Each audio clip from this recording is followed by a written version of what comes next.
Olá, meus irmãos espíritas, amigos, amigas, desejando uma boa noite para todos. Sejam bem-vindos ao nosso canal TV do CEMEI, Conselho Municipal Espírita de Itaberaba. Hoje, quinta-feira, né, dia 10 de setembro, está começando mais uma atividade pelo nosso canal, divulgando o Evangelho, trazendo uma mensagem consoladora para todos vocês.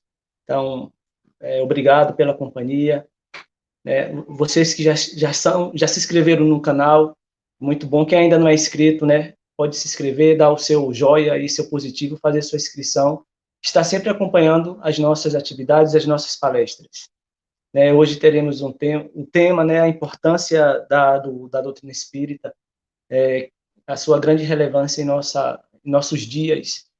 Teremos aqui conosco hoje, mais uma vez, o nosso companheiro de caminhada espírita, que sempre está conosco, já teve em nossas semanas espíritas, realizando seminários e visitando também as cidades aqui do nosso CR. É um prazer imenso. James Ney, boa noite, meu irmão. Boa noite, Christian. Muita paz a Seja todos. muita paz. Pois é, pessoal, então será a força, né, do Espiritismo, né, a força libertadora da doutrina espírita, que será o tema dessa noite. Então, tem uma mensagem aqui, eu peço até licença ao querido James, mas que ele fala, André Luiz diz que o conhecimento espírita é tão importante no reino da alma quanto a alfabetização nos domínios da vida comum. A humanidade tem tanta necessidade do conhecimento espírita como precisa do pão ou do antibiótico, que devem ser fabricados e armazenados antes que a injeção contamine o corpo ou que a fome apareça. Então, aqui é uma mensagem pelo Espírito André Luiz, né? Do Espírito André Luiz, pela psicografia de Chico Xavier, para a gente ter noção da importância do conhecimento, da força que o Espiritismo tem para esses nossos dias tão desafiadores. E que será o tema dessa noite, o nosso querido James. Vamos fazer a nossa prece, né, de abertura e em seguida passaremos, né, para o nosso amigo. Então, meus irmãos, vamos neste momento que irá começar mais uma atividade na divulgação do Evangelho, agradecer em nome de todos, agradecer ao Pai, o nosso Criador, a Jesus Cristo, né, que esteve conosco e ainda está, através da sua mensagem tão libertadora, que atravessa os tempos, trazendo consolo para todos nós. A palavra de Jesus, todos os ensinamentos que ele nos deixou, é um alimento tão essencial como qualquer outro. Mas só que a diferença é que ele é para a alma, ele mata a nossa sede, ele mata a nossa fome. É um alimento que o mundo não nos oferece. É muito importante ouvirmos essa mensagem que com certeza nos traz paz, nos traz harmonia, nos traz um pouco de alegria nesses momentos tão desafiadores. Que Deus, que Jesus, que os bons espíritos fiquem em nossa companhia. Que assim seja. Que assim seja. Pois é, meus irmãos, James Neil, muitos já te conhecem, mas gostaria, né, que você falasse um pouquinho na casa que você trabalha, né, essas contribuições aí na sua região, na casa onde você está aí à frente, meu irmão. Muito boa noite, meus caros irmãos. Jesus sempre nos conduza a essa proposta transformadora da doutrina espírita. Resumindo o nosso histórico, já são 5 décadas desde que eu me entendo como filho de Deus encarnado na Terra. Eu assumi o compromisso desta grande jornada do Consolador prometido da doutrina espírita na Terra desde jovem, porque meu pai ele fundou o Centro Espírita Humberto de Campos aqui em Salvador há 50 anos. Eu já militava ainda com 9 anos de idade, eu já fazia parte da evangelização. Depois, aos 17 anos, eu comecei a realizar as minhas primeiras palestras. Fui diretor da Federação Espírita em vários cargos. Enfim, hoje eu coordeno o grupo de estudos da obra Gênese na Casa do Caminho, sou diretor de comunicação do Centro Espírita Humberto de Campos, estou como um dos conselheiros da federação, enfim. Eu acho que, resumindo, essa é a nossa história dentre essa trajetória de 40 anos divulgando a mensagem da doutrina espírita. E para mim é uma alegria enorme, especialmente quando eu recebo o convite do nosso amigo Christian, que eu tive o prazer de conhecer há alguns anos, e eu tenho um carinho muito especial por esta região, por esta cidade, por esses trabalhadores timoneiros aí da região de Itaberaba.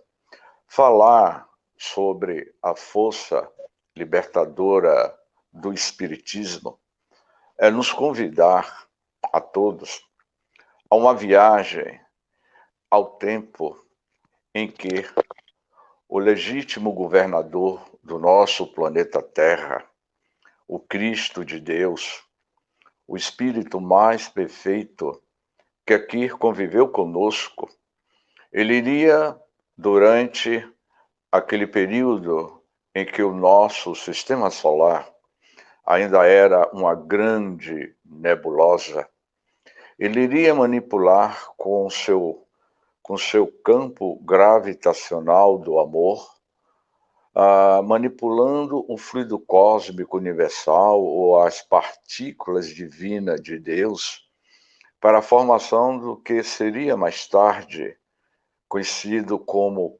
planeta Terra. O próprio Cristo, ele, na qualidade de co-criador e plano maior, iria condensar o nosso planeta Terra nesses últimos 4,5 bilhões de anos. É a idade da Terra. O Cristo que conviveu conosco durante 33 anos terrestre é este ser tão perfeito que elaborou todas as formas de vida que a mente humana pode conceber sobre a evolução das diversidades de vida existente no planeta Terra, ou como muitos têm chamado, a Mãe Gaia.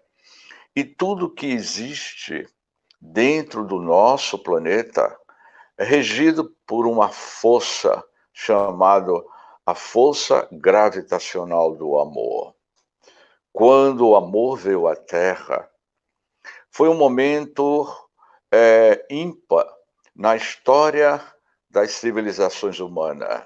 Quando o amor veio à Terra, era a presença do legítimo governador espiritual que mergulhava em um corpo físico e que duraria aproximadamente 33 anos terrestres, seria o tempo máximo para aquele coágulo de luz, para aquela partícula divina que se desprendeu dos confins do universo para materializar o teu amor no coração das criaturas humanas. Quando o amor veio à Terra, meus queridos irmãos, era exatamente a presença do Cristo de Deus entre todos nós.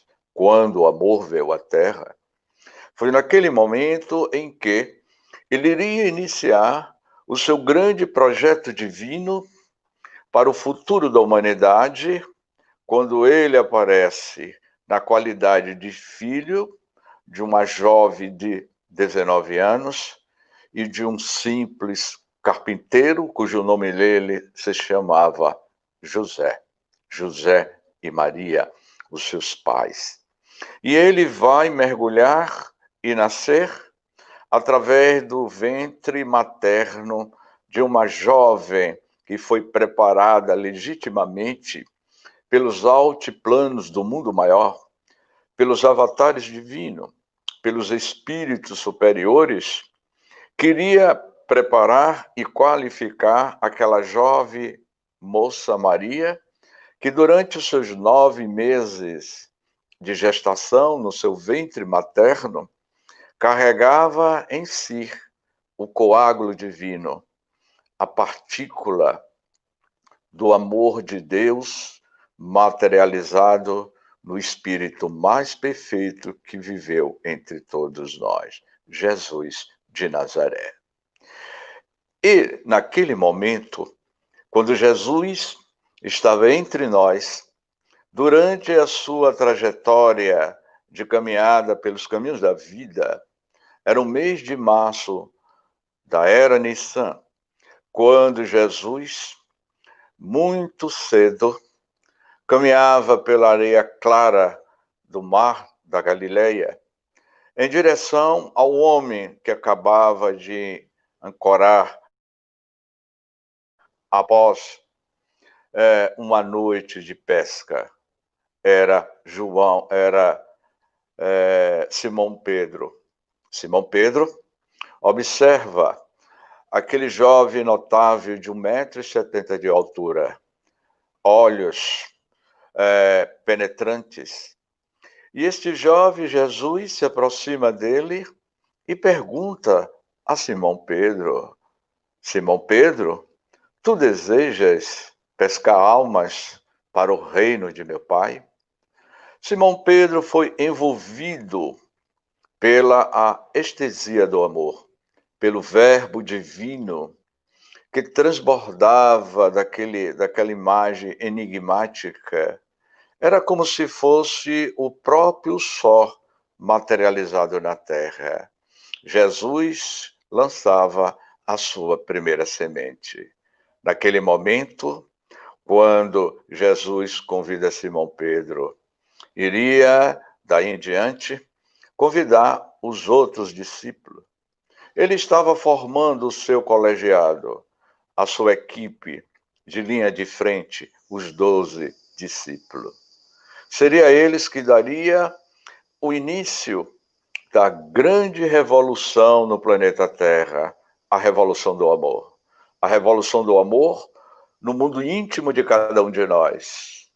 Quando Jesus já tinha constituído a sua equipe de 12, os 12 discípulos, Jesus iria deixar as suas marcas de exemplo, porque ele pregava e vivenciava o que ele apresentava e servia de exemplo para todos. Foi quando, em um determinado momento, na calada da noite, já era madrugada, quando um dos doutores mais conhecidos da Galileia e da Palestina procura o Rabi, o filho de José, o carpinteiro, e tem um diálogo com ele. Era Nicodemos. Nicodemos questiona Jesus: Rabi, o que significa nascer de novo? Jesus, neste célebre diálogo com o doutor Nicodemos, mostrava a transcendência da vida, a imortalidade da alma, o entendimento de que nós estamos sucessivamente reencarnando e desencarnando. Foi neste período de um diálogo com Nicodemos e com Simão Pedro que Jesus iria afirmar: eu hei de vos enviar um Consolador prometido. E Jesus falou deste Consolador prometido não só a Nicodemos, a Simão Pedro, mas a todos que o seguiam. Porque mais tarde teríamos a presença desse grande roteiro futuro para a humanidade, o roteiro do Consolador prometido, o advento da terceira revelação. Vamos falar mais adiante.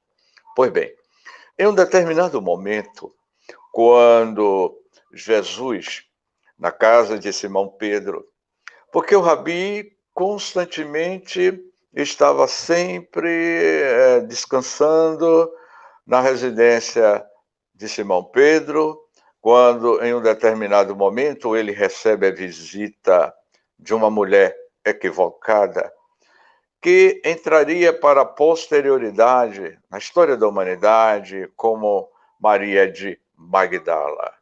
Essa Maria de Magdala, a vendedora de ilusões, ela vendia o próprio corpo.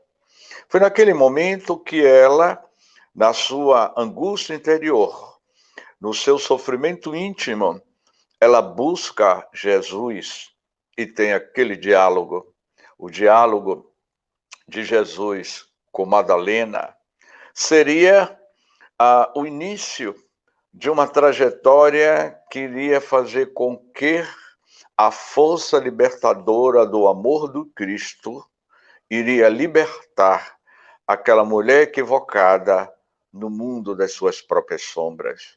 As moradas interiores de Maria de Magdala era constituída de sombras, de equívoco, de dores, porque Jesus veio para os pobres e para toda a humanidade. Quando Jesus afirmou: há muitas moradas na casa de meu Pai, Jesus se referia em 3 sentidos. Há muitos planetas habitados.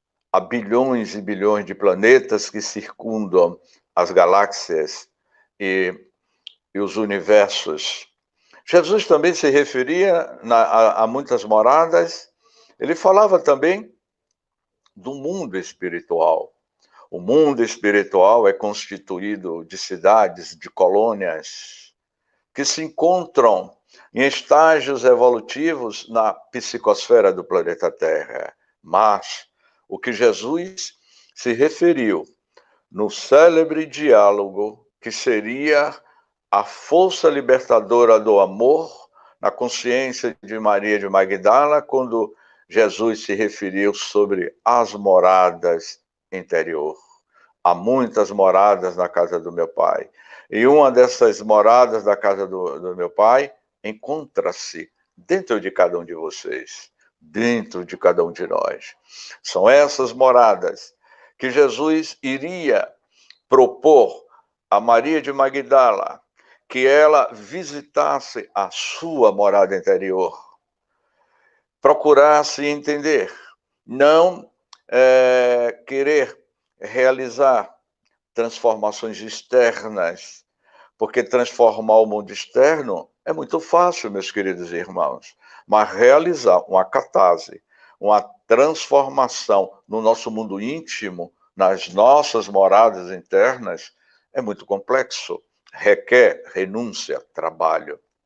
Então, quando Jesus propôs a Maria de Magdala que realizasse a sua força libertadora dos grilhões da depressão, das vidas vazias, porque ela tinha sede de amor, porque ela deitou com vários homens, mas não era isso que ela queria. Ela queria ser amada, ela queria ser tocada na tua alma, sentir a estesia do amor na intimidade da tua alma.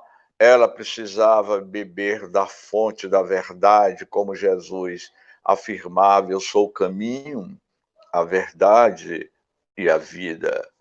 Maria de Magdala foi tocada por essa força libertadora do amor. Por volta do ano de 1515, a data em que o mundo seria visitado por uma jovem notável, Teresa de Ávila. Teresa de Ávila, na Espanha, do século XIII, na cidade de Saragossa, Teresa de Ávila recebia mensagens. Ela tinha percepções extrasensoriais do próprio Cristo. Teresa de Ávila, no século XVI, iria escrever um livro, cujo título desse livro chama-se O Castelo Interior. É dentro desse livro de Teresa de Ávila, que eu considero a primeira psicanalista e terapeuta da história. Vai escrever o livro Castelo Interior. E dentro deste livro, ela vai falar sobre as moradas do Cristo interior, que foi publicado no ano de 1577. As moradas do Castelo Interior. Teresa de Ávila estava pontuando que o que vai nos libertar do mundo das sombras é a força libertadora do amor do Cristo Jesus.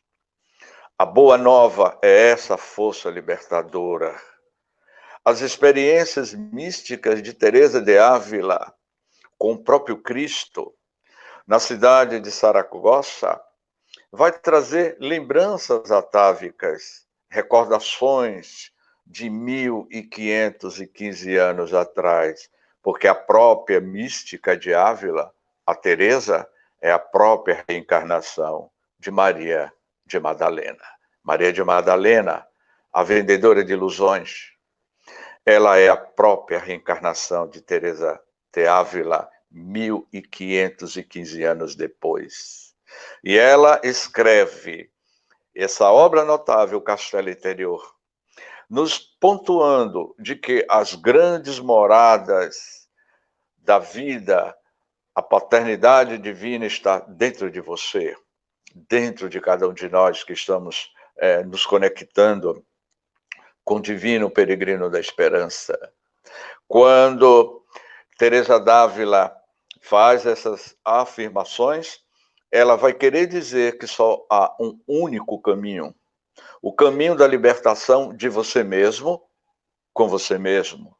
Não é o outro que vai lhe libertar, lhe conduzir da sua saída do mundo de provas e expiações para o mundo de regeneração. Esse mundo de regeneração já está em você, é as suas próprias moradas. O mundo de provas e expiações se encontra dentro de você, porque o planeta Terra, a Mãe Gaia, ele está no seu processo cíclico de transição planetária. Mas o que nos cabe, meus queridos irmãos, é realizarmos as nossas transições planetárias internas, é realizar a conquista desse mundo de regeneração que está dentro de você. Falamos muitos de um mundo de regeneração, mas muitos de nós já estamos no mundo de regeneração na nossa intimidade, como, por exemplo, há pessoas que são afortunadas, possuem excelentes salários, um bom emprego, condições de vida ótima, mas são pessoas que ainda vivem no seu mundo de provas e expiações. Mas há também pessoas que moram na periferia de Itaberaba, nos distritos de Itaberaba.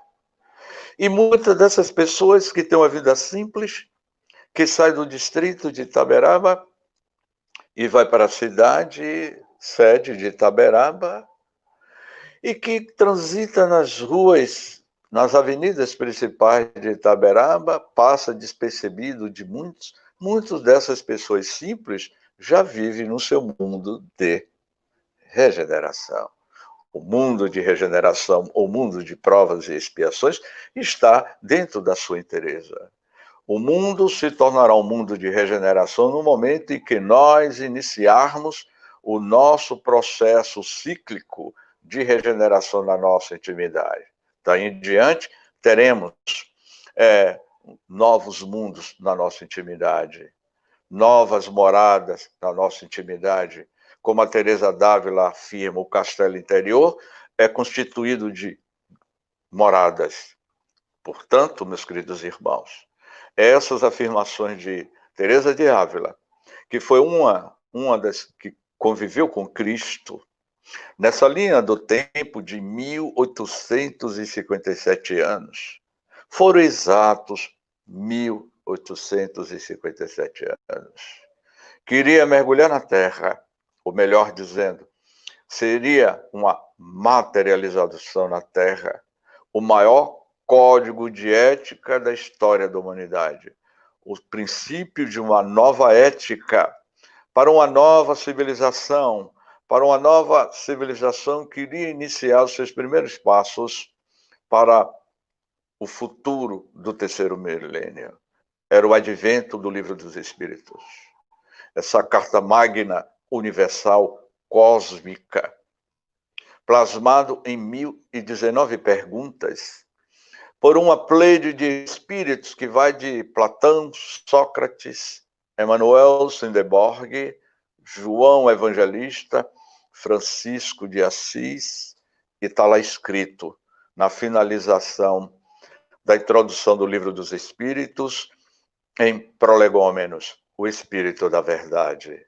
Esse Espírito da Verdade é o ser absoluto, o grande diretor espiritual da Terra que comandou esse grande projeto, e que esse projeto do advento da terceira revelação, que é a doutrina espírita, a doutrina dos espíritos, que seria a força libertadora do espiritismo, convidando o futuro da humanidade a ter um novo posicionamento diante de si e não do outro.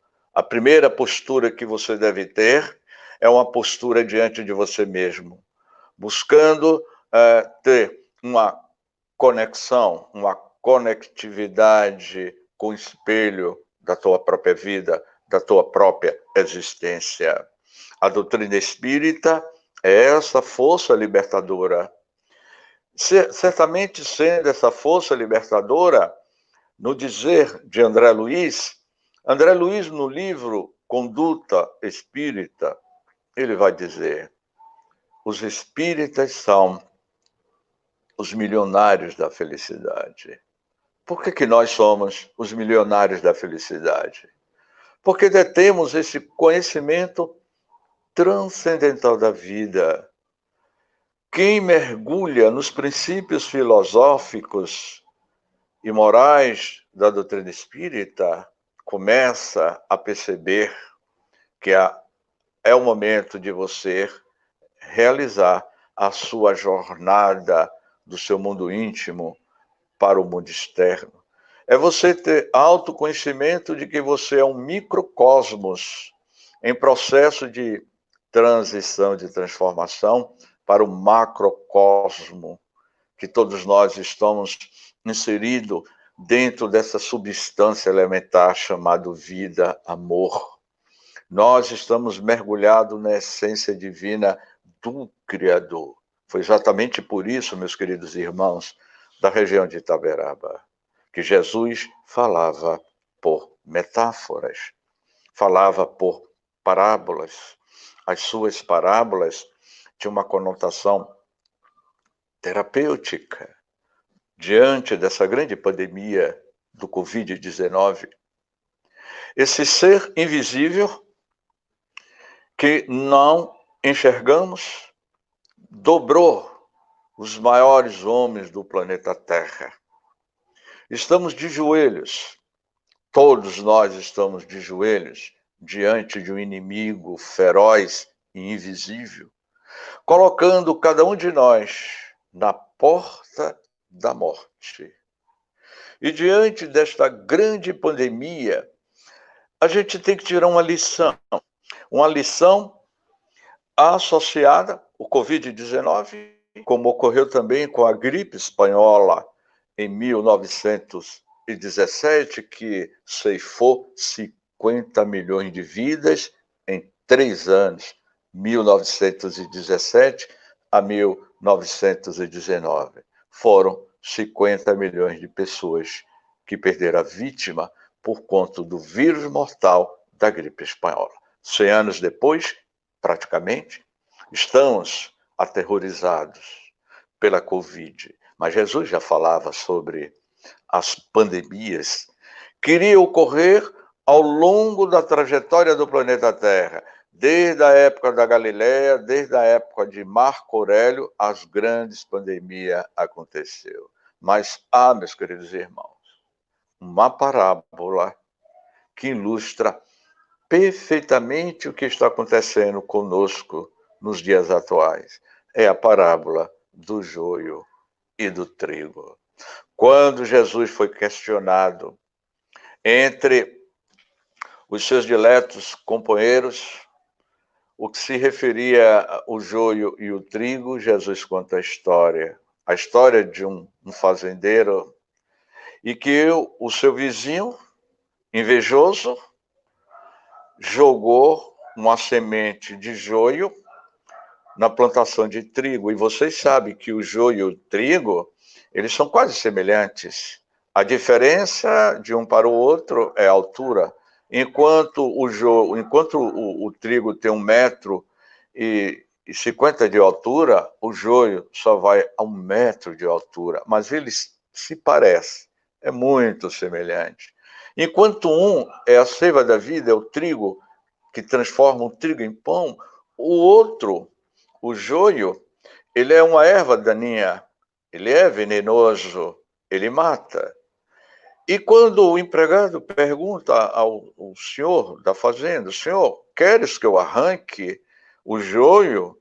E qual foi a resposta que aquele fazendeiro deu? Deixai que ambos cresçam juntos. No momento adequado, separaremos o joio do trigo e o joio será queimado no fogo. Porque se arrancasse logo no início, os dois crescendo juntos, certamente no momento da seleção natural, você tiraria a semente, a raiz do joio. Mas ambos vão crescer. E na medida que ambos crescem, no solo daquela fazenda, vamos ver quem é joio e quem é trigo. O solo da grande fazenda, meus queridos irmãos, minhas queridas amigas da região de Itaberaba, essa grande fazenda é o planeta Terra. E o joio e o trigo somos nós, o princípio inteligente encarnado na Terra. É a criatura humana que é o joio, o que é o trigo. E essas pandemias vêm exatamente ser uma nova forma de vermos o mundo. A gente está diante desses grandes desafios. A proposta da compreensão nossa como a força libertadora do Espiritismo é a compreensão de que a vida não é centrada nos valores do mundo de César.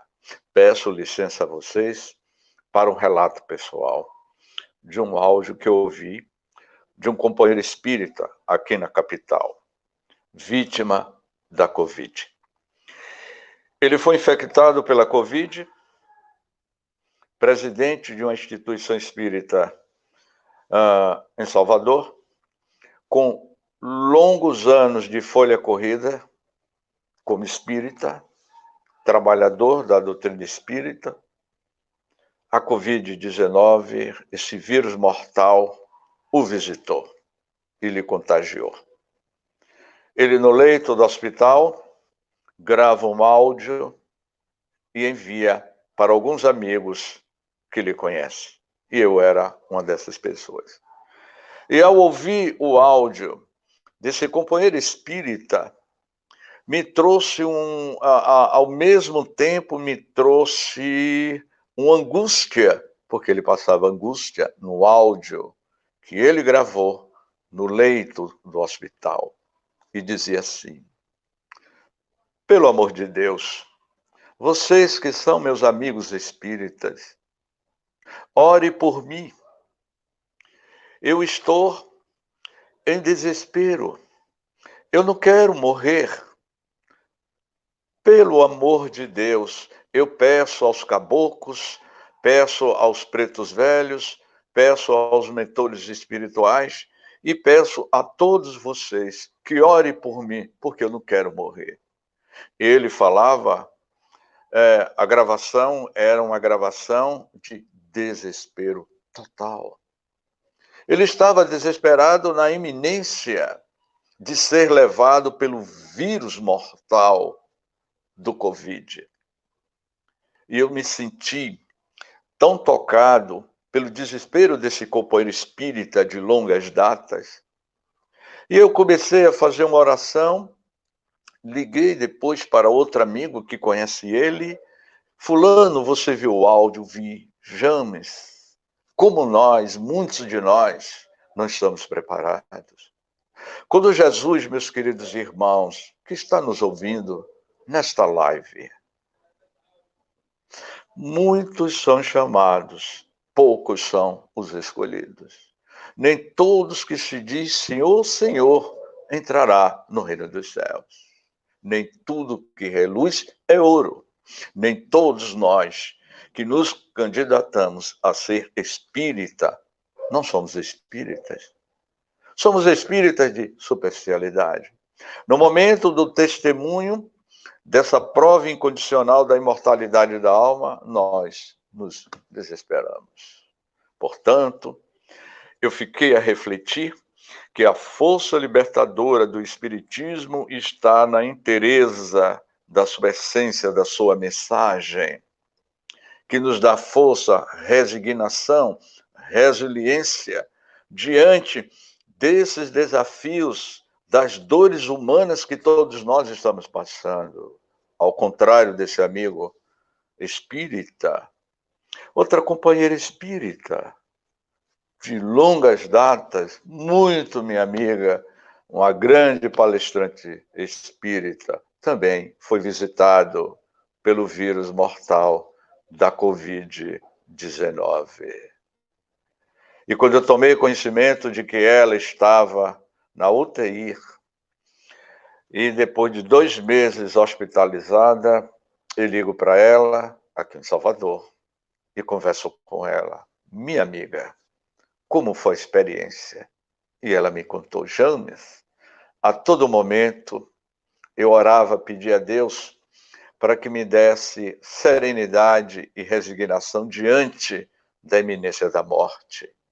O que eu fiquei chocada, James, era que na UTI, onde eu me encontrava entubada, eu ouvia gritos de desespero. Outras pessoas vítimas que estavam se desesperando e dizendo: eu não quero morrer, me tire daqui, o desespero. E ela dizia que sempre mantendo a serenidade, buscando neste momento do nosso testemunho individual, porque a morte é um fenômeno biológico, associado ao corpo físico, porque a desencarnação são outros fatores. Então, quando nós temos essa consciência plena de que nós somos seres em trânsito pela Terra e que a força libertadora da doutrina espírita, ela realiza essa autotransformação de dentro para fora, mudando a inteireza do teu caráter, a sua personalidade. Portanto, meus queridos irmãos, quando o amor veio à Terra, certamente era essa força libertadora da doutrina espírita através do Mestre Jesus. As parábolas de Jesus, como o joio e o trigo, vêm nos trazer essa proposta. Tanto vem que eu sempre tenho feito em nossos comentários que as parábolas de Jesus é um sistema de rede, uma está ligada à outra. O joio e o trigo está ligado à porta estreita. Como assim?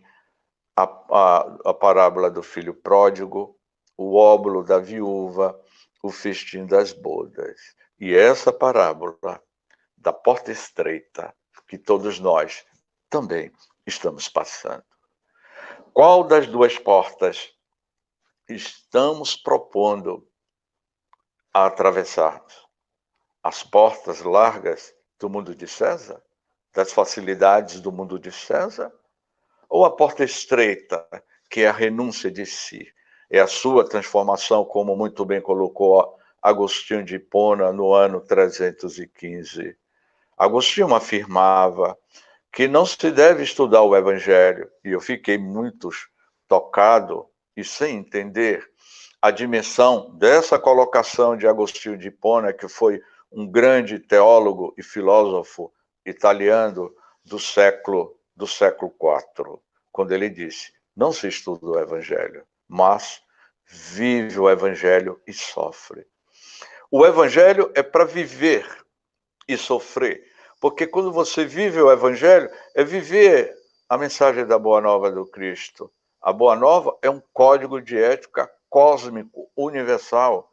A Boa Nova do Cristo é uma mensagem que rege a nossa Via Láctea, a nossa residência, o nosso estado meus queridos irmãos. Ou melhor, o nosso país se chama Sistema Solar.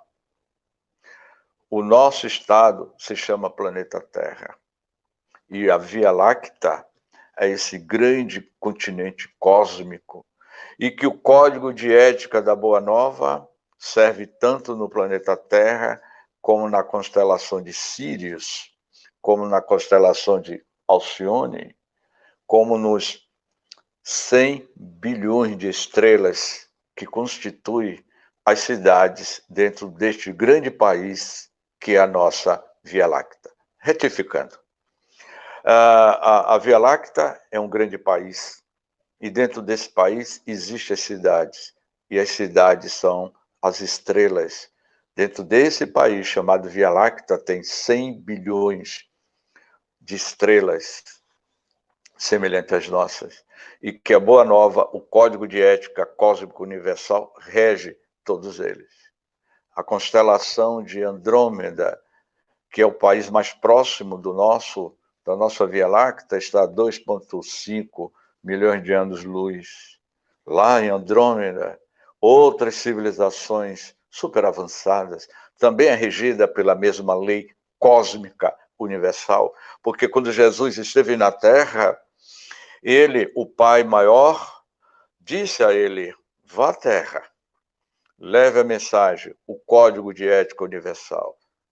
A região de Andrômeda, a galáxia mais próxima à nossa, que está a bilhões de anos-luz, tem aproximadamente 1 trilhão de estrelas dentro de Andrômeda. É evidente que existem civilizações, mundos superiores, mundos inferiores, e que as moradas da casa do meu pai é regida pelo código de ética da Boa Nova, do Evangelho cósmico. Então, a lei que rege os mundos da Terra para a nossa evolução são as mesmas em qualquer lugar do nosso universo. A lei de Deus é imutável. O código de ética, os princípios de ética de Deus é único, é intocável. Portanto, meus queridos irmãos, a força libertadora do Espiritismo está em você.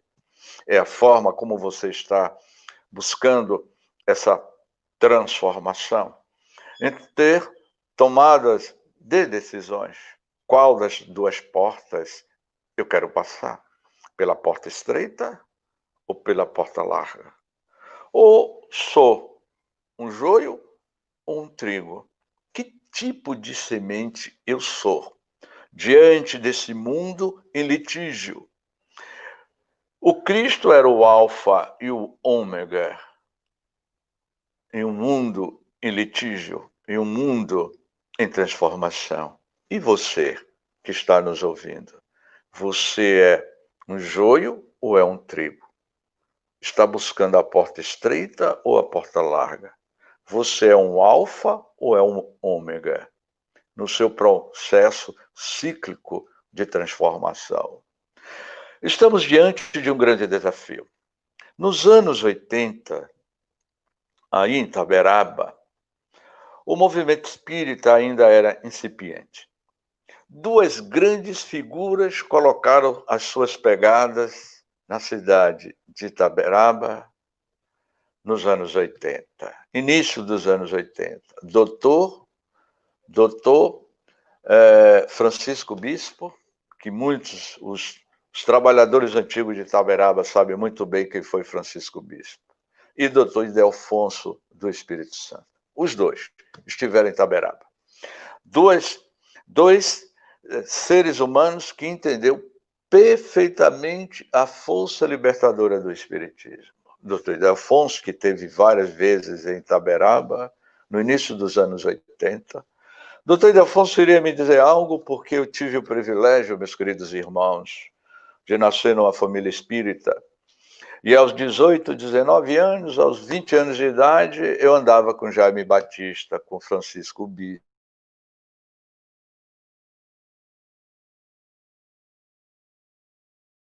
E Dr. Ildefonso me dizia, eu vou repetir que parece que congelou aí a imagem, né? Eu tive o privilégio de andar com Francisco Bispo, com Jaime Batista, com o doutor Ildefonso, com todos eles, que eram referência de homens que renunciou à própria vida em benefício dos postulados da doutrina espírita, porque eles entenderam, Francisco Bispo e doutor Ildefonso entenderam perfeitamente a força libertadora do espiritismo. Uma certa feita, eu viajava muito com o doutor Ildefonso, e eu bebia da fonte, aprendia com o doutor Ildefonso, e ele disse: James, nós somos crianças no jardim de infância.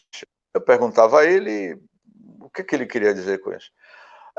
O planeta Terra é uma escola e nós somos crianças no jardim de infância. Nós ainda temos as nossas birras, os nossos preconceitos. O que ele estava se referindo era a questão do movimento espírita, dos espíritas melindrosos, dos espíritas de verniz, dos espíritas da aparência, e não do espírita de profundidade. Os espíritas se equivocam, são almas nas suas carências emocionais que fracassaram lá fora, James, e busca a casa espírita, se torna espírita buscando a sua autoafirmação de imagem que ele não teve lá fora, na vida profissional, na vida pessoal, busca essa autoafirmação de imagem dentro da doutrina espírita. É evidente que essas pessoas não terá a presença, ou melhor, não compreenderá a força libertadora do espiritismo. Nos seus últimos anos de vida, já com mais de 80 anos, Ildefonso me disse, e a história de Ildefonso se encaixa perfeitamente no tema da noite de hoje, a força libertadora do espiritismo, de Ildefonso e do nosso querido Francisco Bispo, que, se eu não me engano, ele foi um dos fundadores aí de uma das instituições espíritas de Itaberaba. E Ildefonso iria me dizer: James, eu não vejo a hora de desencarnar. Eu preciso desencarnar o mais rápido possível. Olha a diferença daquele companheiro que foi visitado pela Covid, estava se desesperando, na iminência da morte. A diferença de Ildefonso, que dizia: eu preciso desencarnar, James, porque o meu corpo não responde mais os meus anseios mentais.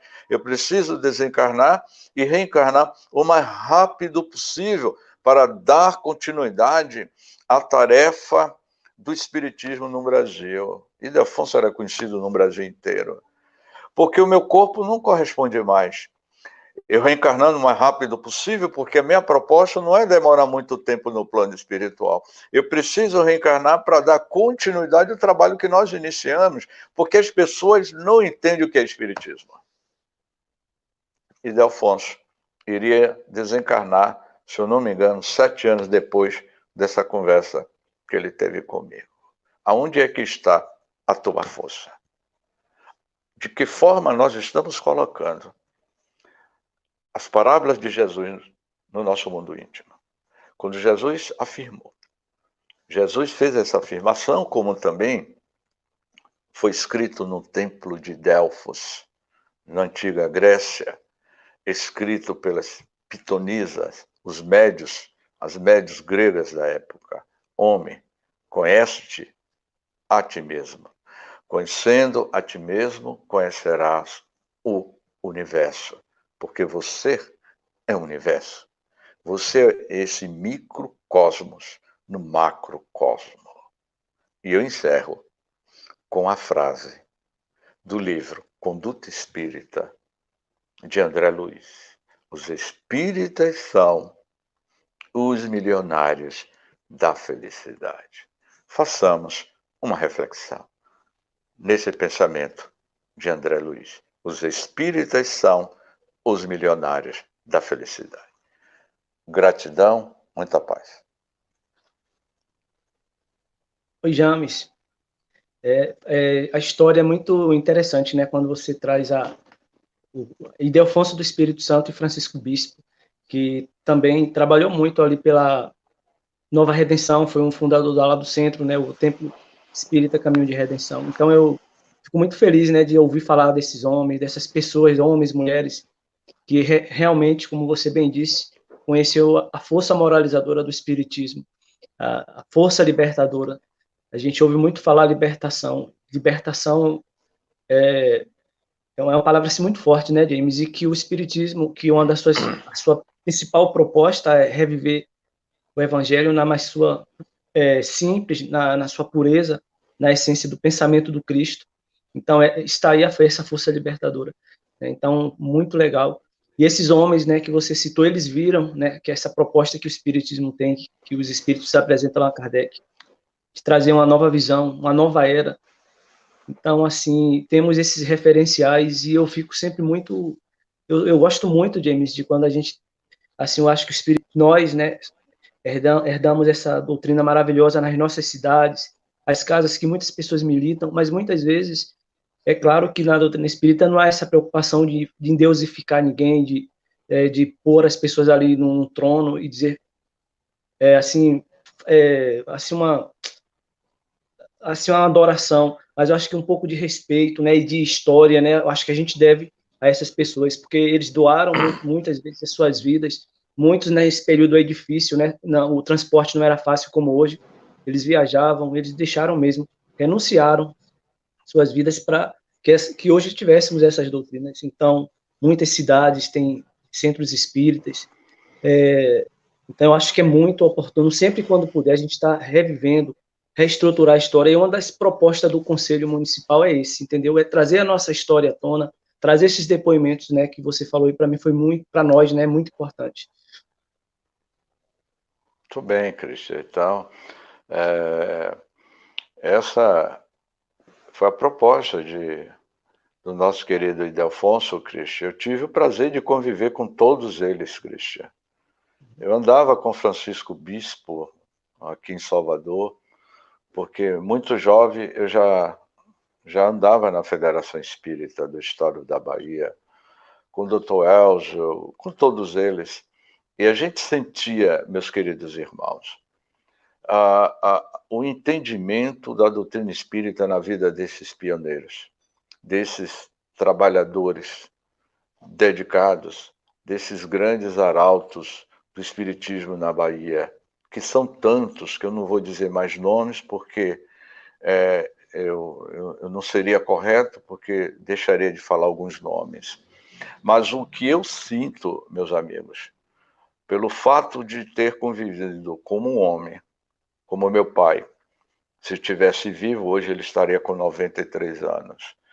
E com muitos deles, eu via a simplicidade, como eles absorviam na sua vida cotidiana o Evangelho de Jesus, o entendimento da força libertadora do amor da doutrina espírita na vida deles, porque eram pessoas simples, não eram pessoas acadêmicas. Tanto é que quando o Chico Xavier, em 77, escreve uma carta para o seu amigo Jarbas, nos anos 70, há 43 anos atrás, em 77, Chico escreve a carta para o seu amigo Jarbas.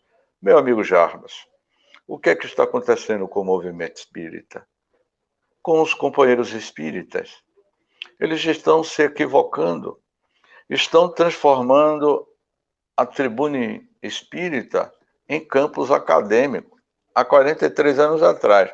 Imagine hoje que o Chico, de onde ele está vendo o que se estão fazendo com a tribuna espírita. Ou seja, não são palavras de James Ney, mas palavras do professor Deolindo Amorim, que dizia: a tribuna espírita deve ser utilizada para a divulgação do espiritismo e não para sua autopromoção pessoal.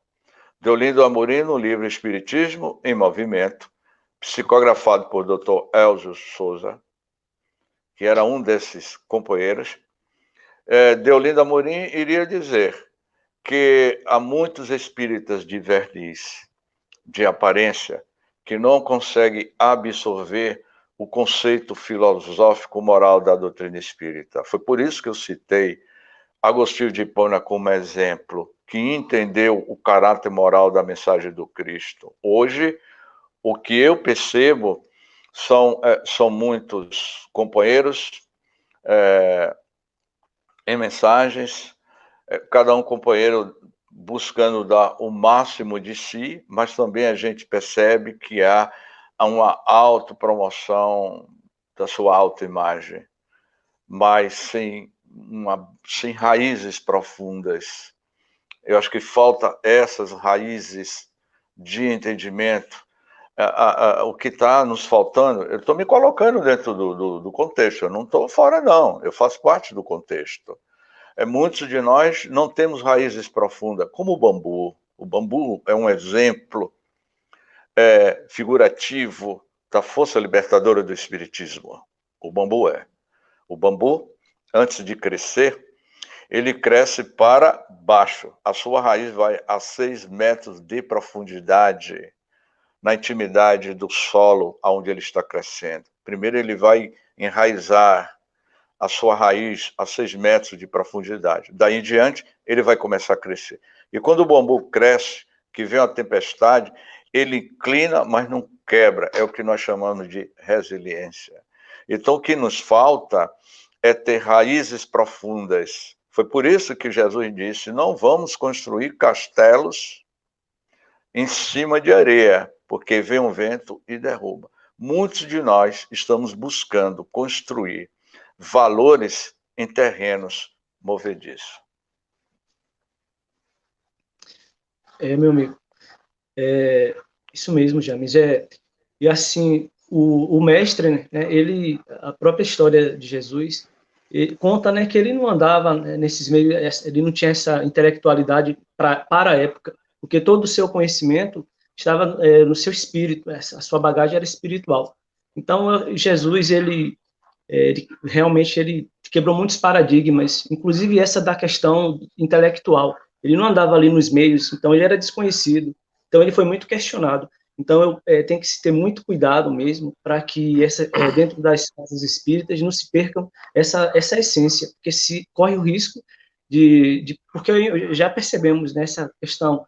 Você está num grupo de estudo, será que a pessoa tem que ter um curso universitário? Tem que se lembrar que o curso universitário faz parte de tudo dessa proposta que o Espiritismo traz. Era um pouco diferenciada. Uma é a parte da moral, da vivência, para que não se torne um religioso de verniz. Então, isso está completamente distinto de você ter um título acadêmico, mas sim o que você já conquistou, já ganhou, já adquiriu, né, como esforço pela a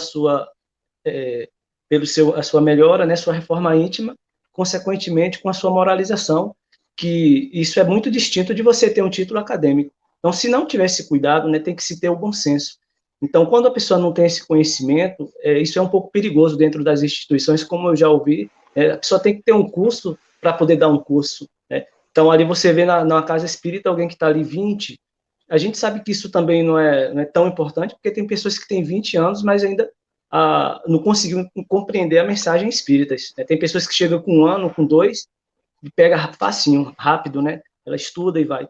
Mas o que eu quero dizer é que chega uma pessoa, né, tá ali 20, 30 anos, tem uma bagagem, aí de repente chega alguém, um neófito, aí poucos tempos, né, ele começa ali pela sua influência, e aí tem alguns títulos acadêmicos, e aí as pessoas, não, essa pessoa, né, vai ser o coordenador porque tem isso, tem tal, e deixa de lado alguém, né, que tenha essa bagagem espiritual, que tem esse conhecimento do espiritismo, como você falou.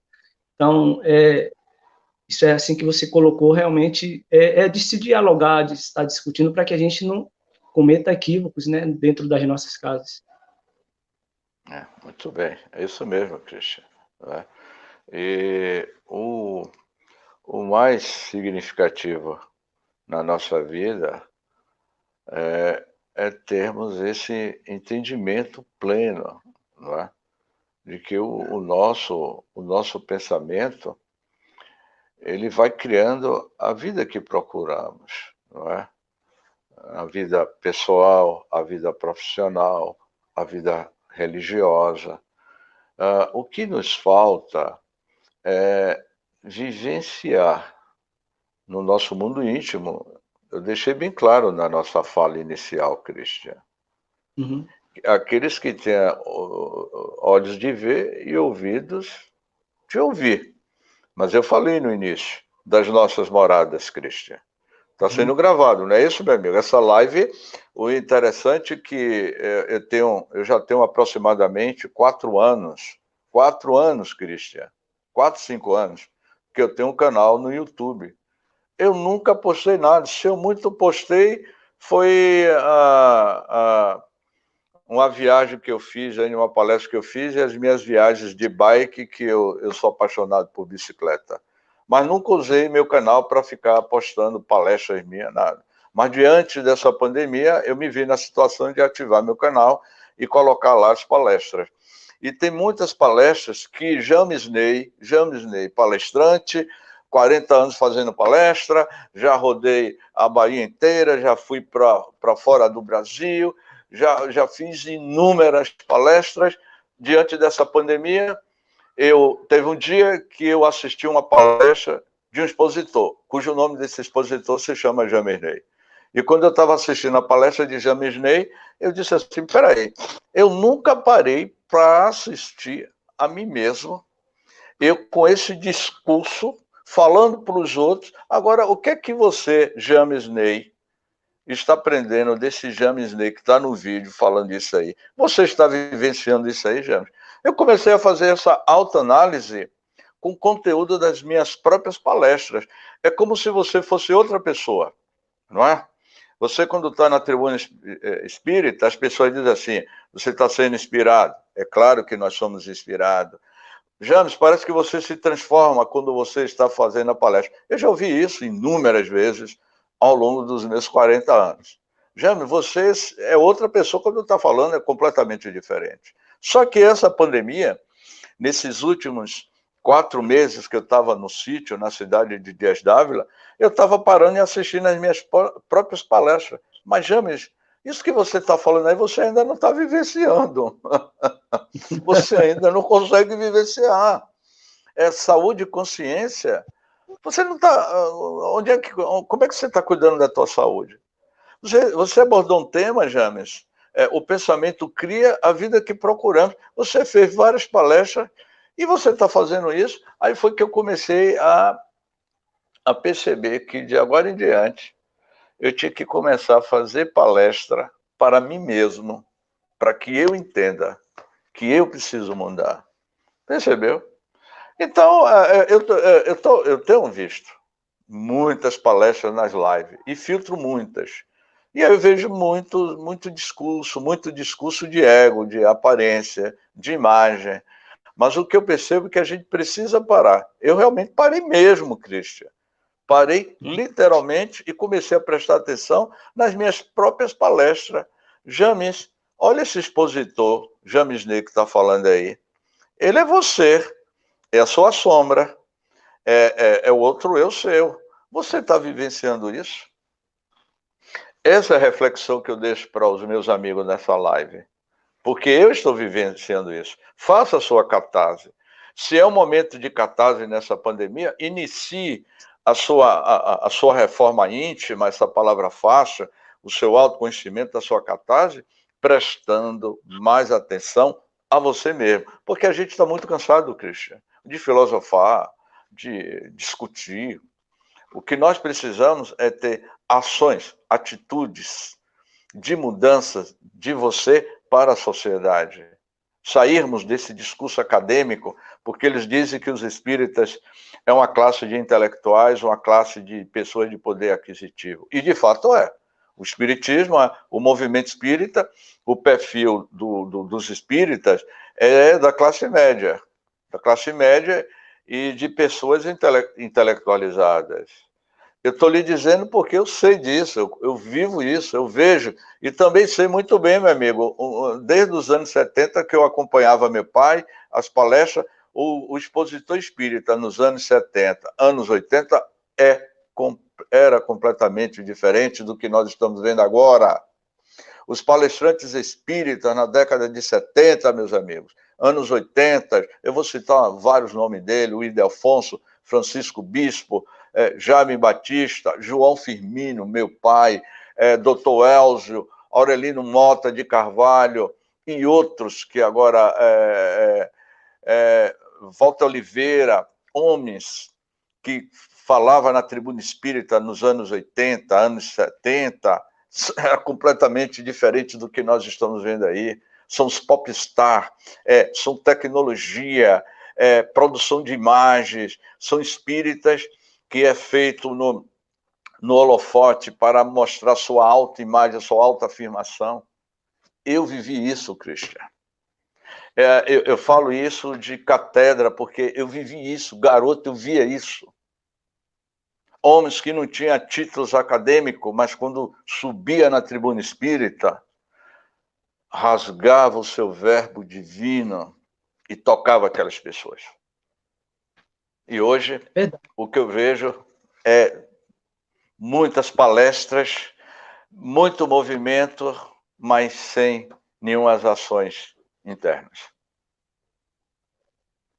Acho que a força do exemplo é muito importante, porque o próprio Chico, né, estava assistindo um documentário, um vídeo falando do encontro de Divaldo com Chico. É muito forte, assim. Então, assim, aquela energia que um ser cria diante da sua bondade, da sua simplicidade, isso atrai muitas pessoas, esse magnetismo. Então, acho que o bom palestrante essa vivência do Evangelho no seu dia a dia, falar, fazer, né, praticar, né, ensinar através das suas próprias práticas, que foi o que Jesus fez. Então, realmente, a simplicidade, acho que ela é muito marcante, ela é, sem sombra de dúvida, o que atrai qualquer pessoa. A simplicidade de um ser, quem não gosta de estar, né, próximo. Então, isso realmente, James, é muito importante. Então, assim, quem não queria estar perto do Chico, e desses aí que você teve a oportunidade de conviver... Essa foi a lição que eu aprendi, Christian. Foi a lição que eu aprendi com o próprio Chico Xavier. Eu tive a lição com o próprio querido Chico Xavier. Eu fui para Uberaba nos anos 90. Por uma questão ética, eu não vou dizer que foi um médium, mas eu saí de Salvador e fui para Uberaba investigar a mediunidade de um médium lá em Uberaba. E literalmente eu fui desmascarado por esse médium, porque quando eu cheguei na instituição, um auditório com quase 700 pessoas, eu era uma das pessoas que estava lá. Esse médium que eu estava com a intenção de saber se realmente ele recebia as mensagens psicografadas. Eu saí de Salvador a mando de um companheiro nosso do movimento espírita lá do sul, lá de Vitória da Conquista, que eu fosse investigar a mediunidade desse médium de Uberaba. E quando eu estava lá no auditório, umas 700 pessoas no auditório, ele levantou, esse médium nunca me viu na vida, ele virou e disse assim: agora vamos convidar o nosso companheiro lá da Bahia. Então, o companheiro da Bahia é aberto, muita gente pode ser da Bahia. Só que ele apontou para mim e me chamou. Ele não me conhecia e virou para mim e disse assim: olha, meu irmão, você é lá da Bahia, hoje você vai fazer a palestra. Eu tremia, porque eu percebia que ele estava, de certa forma, tirando a minha máscara. E aí eu fiz a palestra com grande dificuldade, porque a sua máscara cai, e ao terminar a palestra, ele virou para mim e disse assim: olha, você, meu filho, você precisa conversar com o nosso querido Chico Xavier. Você veio aqui para investigar a minha mediunidade. Quem vai dar a resposta a você é o querido Chico Xavier. Aí o que foi que ele fez? Ele pediu a um membro lá da instituição que me levasse à casa de Chico Xavier. Eu fui a Chico Xavier, eu não imaginava, eu não estava com a intenção nenhuma de conhecer o Chico. A minha intenção não era conhecer o Chico, mas sim de investigar a mediunidade desse médium que se tornou conhecido no Brasil inteiro. Ao chegar na casa de Chico, o Chico Xavier me atendeu na cozinha, ele estava na cozinha, isso foi em 97, em 1997, e quando eu cheguei lá, ele me atendeu na cozinha, a senhora que estava cuidando dele disse assim: olha, pegue a cadeira, sente ao lado dele e colhe o seu rosto no rosto dele, porque ele fala baixinho, você não vai ouvir. Eu estava muito emocionado ao sentado ao lado daquele homem que escreveu há 2000 anos, O Coração do Mundo, que escreveu Paulo Estevo, e eu lá ao lado, daquela antena, a antena mediúnica mais potente da história da humanidade, eu sentado ao lado daquele homem, eu fiquei emocionado. A primeira coisa que ele me perguntou foi: como é que vai Humberto de Campos? Ele perguntou pelo Santo Espírito Humberto de Campos, a instituição espírita que meu pai fundou. E depois ele me disse assim, eu fiquei uns 40 minutos conversando com ele, mas duas coisas que Chico me falou que foi muito significativo na minha vida e que mudou profundamente a minha vida de 1997 para cá. Primeiro foi quando ele perguntou por Humberto de Campos, não é? Que é a instituição espírita que meu pai fundou. Segundo, ele me disse assim, meu filho, cada médium é uma pérola preciosa na Terra e cada um dá os seus talentos que conquistaram. Então, meu filho, aconteça o que acontecer com você, meu filho, nunca deixe as pérolas que você conquistou cair do trem da vida. Ele me disse isso, sabe como, meus queridos irmãos? No pé do meu ouvido. Eu colado ao lado do Chico, ele disse isso no pé do meu ouvido. E no da conversa, que durou 40 minutos, ele me convidou para que eu fosse à noite assistir às reuniões da psicografia. Peguei o avião na segunda-feira de manhã cedo, retornei para Salvador, liguei para esse companheiro lá de Vitória da Conquista e contei para ele o que aconteceu. Desse dia em diante, eu nunca mais falei mal da mediunidade de ninguém. Cada um tem os seus talentos, porque eu aprendi que cada um dá o que tem. Ninguém pode dar o que ainda não conquistou. Então, essa é a grande mensagem. E essa foi a maior lição que eu tive da minha vida quando eu tive o prazer de conhecer Chico Xavier nessa situação e nessas circunstâncias, que foi um presente que eu tive. A doutrina do amor, né? A doutrina da tolerância. Exatamente. Isso aqui que é a força libertadora do Espiritismo, é o contato com essas pessoas que realmente se iluminaram através não do proselitismo, né? Mas da vivência. E a vida é o testemunho, né? A vida dessas pessoas é o título acadêmico deles, né, James? O título acadêmico, meu amigo. É a prova de fogo, as dificuldades, os desafios, os ataques que sofrem, as perseguições, e não estão ali para brincar, né? Para fazer uma aventura no Espiritismo. Porque quando a coisa pega mesmo, realmente é difícil. Então, essas pessoas que conseguiram, esses venerandos, né? Muitos que já desencarnaram, fora do corpo, mas continuando trabalhando, como o Ildefonso do Espírito Santo.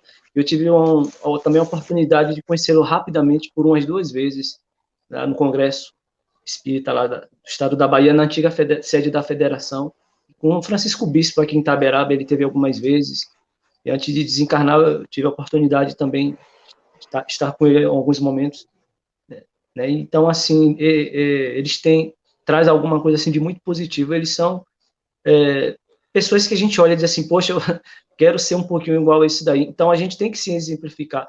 E eu sempre penso, meu amigo, que a gente precisa muito, né, valorizar esses nossos companheiros, né, de ideais, que deixaram as coisas mais fáceis para que a gente, né, dê continuidade ao trabalho deles. Pois, James, o papo está tão bom, meu amigo, está chegando ao término. Eu gostaria de que você deixasse as suas considerações finais e te pedir também que fizesse a prece de encerramento. Agradecer às pessoas que nos acompanharam, né? É um prazer imenso, né, a presença de todos vocês, que é pelo a TV do Conselho Municipal Espírita, né? É sempre bom a gente estar falando. Nós não criamos esse canal agora, ele já tinha há muito tempo, o amigo Cláudio, né, que fica aí na técnica, para que a gente fizesse os nossos trabalhos do Conselho Regional Espírita. O canal ficou parado, mas agora com a pandemia reativamos e estamos aí fazendo as nossas palestras, e a gente pretende em breve divulgar aqui alguns documentários contando um pouco da história das casas espíritas, falar um pouco do trabalho, que é importante esse trabalho de união, contando histórias, né, do movimento espírita regional, municipal, e em alguns momentos te faremos o convite também para você trazer essas suas contribuições, sua experiência, né, que é uma experiência que não deve ser desprezada. A gente precisa muito de pessoas assim para estar contribuindo com o nosso movimento espírita. Então, eu gostaria, meu amigo, que você fizesse suas considerações finais e fizesse a prece de encerramento. Eu solicito a todos os amigos e irmãos da Regional Espírita de Itaberaba que vamos unificarmos os nossos pensamentos ao Criador, a Deus, pedindo a cada um que reflita sobre as nossas ações, as nossas atitudes diante da vida que Deus nos possibilitou de iniciarmos essas trajetórias pelas infinitas estradas em busca do nosso autoconhecimento. Portanto, que possamos refletir nessa frase: os espíritas são os milionários da felicidade. E sendo os milionários da felicidade, elevemos o pensamento ao alto, ao Senhor da vida, rogando aos benfeitores espirituais, ao grande governador do mundo maior, que auxilie as vítimas desta grande pandemia que tem ceifado milhares de vidas. Senhor Jesus, Tu que és a luz divina que nos cura, dai-nos força, Senhor Jesus, fortalecendo a cada um de nós, aos caros irmãos, ouvintes deste canal do Movimento Espírita de Itaberaba, que cada um de vocês que nos ouve seja tocado na inteireza da tua alma, sentindo a presença do Cristo batendo a tua porta. Que o Mestre Jesus fortaleça hoje e sempre os nossos caminhos. Assim seja. Pois é,